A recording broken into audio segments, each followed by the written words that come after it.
It started with an old magazine, 2020. The world was on pause. Everyone was baking bread, and I was just lost.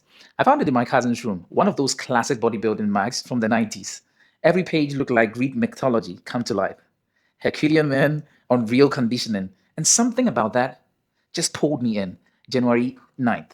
I made a decision. My birthday was coming up, and this time I didn't want to celebrate with cake. I wanted to gift myself with something I can be very proud of: a new body. So I searched YouTube, what to do when you first join a gym. And wow, the fitness side of the internet was chaotic. Bro split, full body routines, push pull legs. Everyone swore their method was the right one. It was so overwhelming, but I didn't let it stop me. I walked into the nearest gym, paid for my first ever subscription, and January 13th, I began my journey. But just a few days later, the world shut down. COVID had hit, and the gym, the place I was just getting used to, was gone. You would think that would be the end of it, right? But no. YouTube became my new gym. I found home workouts and followed them religiously. Push ups, towel rolls, backpack lunges. I turned my room into a war zone. I didn't quit. If anything, I went deeper. I fell in love with the grind, the challenge, the sweat. Not just the gym, but the entire lifestyle.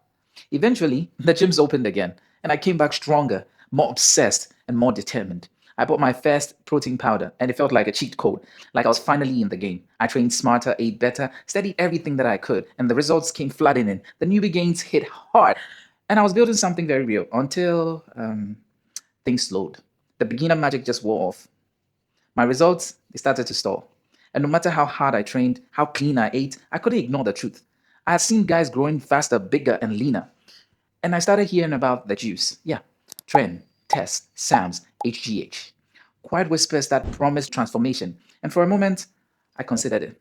This isn't a don't do drugs video. This is the truth about obsession, about progress, and about how far you go to chase the body you dream of. And what I found when I almost crossed the line might just change the way you see things in the gym forever. So, testosterone, the king, the foundation, the gateway drug to nearly every modern bodybuilding cycle. When I first read about it, it sounded like an innocent thing. After all, it's just replacing what your body already makes, right? Well, that's what they all say. But here's the thing: the guys I was admiring online weren't replacing, they were supercharging, running levels 4 to 10 times higher than the normal. And the results, they were unreal. In the short term, you gain size like magic, strength spikes, recovery times evaporates, libido skyrockets, confidence through the roof. But for every benefit, there is a hidden cost, and that is what no one is talking about.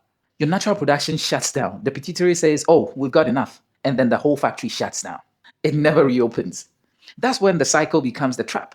You don't just take this testosterone, you commit to it. You commit to it for life. Unless you're lucky or disciplined enough to recover, you're doomed. Now, if testosterone are the kings, then SARMs are the court jesters, dressed like royalty and pretending to be harmless. I fell for the illusion too. SARMs, selective androgen receptor modulators. Sounds perfect on paper. No needles, no estrogen conversion, muscle growth without liver toxicity. I remember reading, just like steroids, but without the side effects.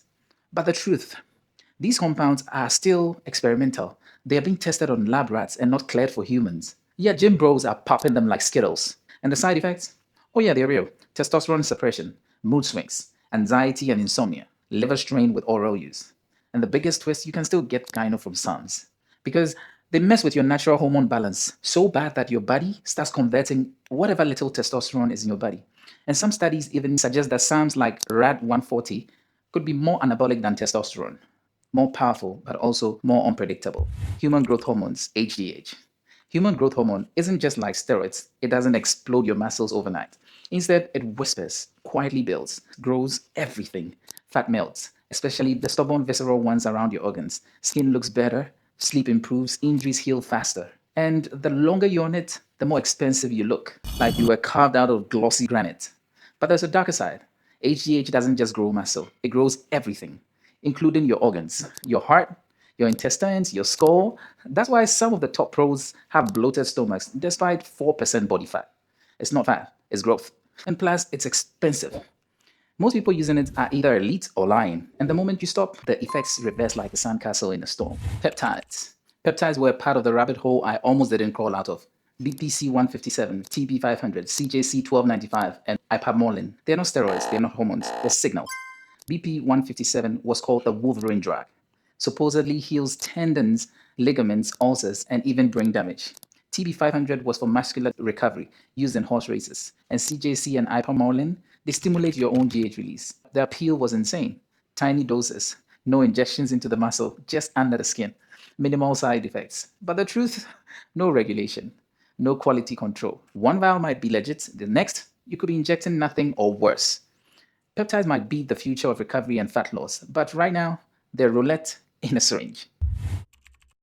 At some point, I stopped reading for information and started reading for confirmation. I wanted someone, in fact, anyone who could say, take it, you'll be fine. But the deeper I went, the more I realized that no one was telling the full story. Not on Instagram, not on YouTube, not on TikTok, and not even on the forums. What I saw was real. The gains, the size, the symmetry. But what I felt was the cost. I saw guys stronger than ever and more insecure than ever. Jack bodies but broken systems. Fast progress but slow regrets.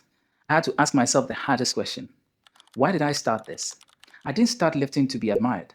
I started lifting because I wanted control, discipline, confidence. Something I built with my own hands. And PEDs, they would have taken that away. So I made my choice. I stayed natty. Not because I couldn't handle the cycle, but because I wanted to handle the process. I almost took the juice. And if you're watching this, maybe you're considering it too. I'm not here to judge you. I'm not here to scare you. I'm just here to tell you the truth that no one is telling you.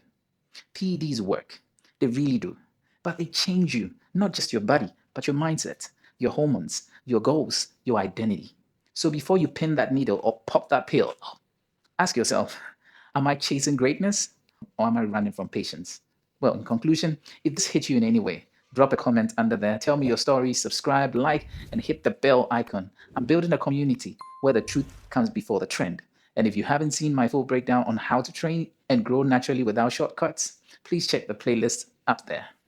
This journey doesn't need enhancement. It just needs honesty, dedication, and discipline. So thank you all for watching. Okay, I'll see you in the next video. Peace out.